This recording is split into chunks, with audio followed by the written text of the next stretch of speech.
বেদ লিলিপুটকে জিজ্ঞাসা করে তোমাকে কেউ চেনে না, তো লিলিপুট বলতে থাকে না, ঋষভদের বাড়িতে কিন্তু আমাকে কেউ চেনে না এবং এখনও পর্যন্ত কেউ সন্দেহ করেনি। সকাল হতেই জগদ্ধাত্রী আর স্বয়ম্ভু পৌঁছিয়ে যায় সঞ্জিত ব্যানার্জিকে কোর্টে নিয়ে যাওয়ার জন্য। সেই সময় মিস্টার মৈত্র এসে বলতে থাকে আমি আপনার সঙ্গে যাব, কারণ এদের দুজনকে আমার একটুকু বিশ্বাস হয় না। তখন কিন্তু কিছুটা কথা কাটাকাটি হয় স্বয়ম্ভুর সঙ্গে মিস্টার মৈত্র। বৈদি ফোন করে জগদ্ধাত্রী বলতে থাকে আচ্ছা তোমার মেয়ের আজকে বিয়ে আর তোমরা কর্তব্য করতে ব্যস্ত, তোমার মেয়ের কি আজকে বিয়েটা নমনম করেই হবে, মানে ও তো অনাথ ছিল, তার অনাথের মতো কি বিয়ে হবে? তখন জগদ্ধাত্রী বলে না আমি আসছি, আমাদের কাজ হয়ে এসছে।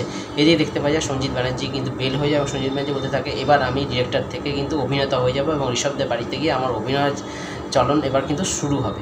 এদিকে দেখতে পাওয়া যায় যে হঠাৎ করে ঘর বাড়ি সাজানো হতে থাকে এবং সেই সময় মেহেন্দি বলতে থাকে যে হঠাৎ করে কি হলো যে এত আয়োজন, রাজকীয় আয়োজন করা হচ্ছে। তখন রাজান মুখার্জি এসে বলতে থাকে আসলে ব্যাপারটা তা না, আমাদের অ্যাডভান্স করে দেওয়া হয়েছিল, সেই জন্য সাজানোর লোকেরা চলে এসছে।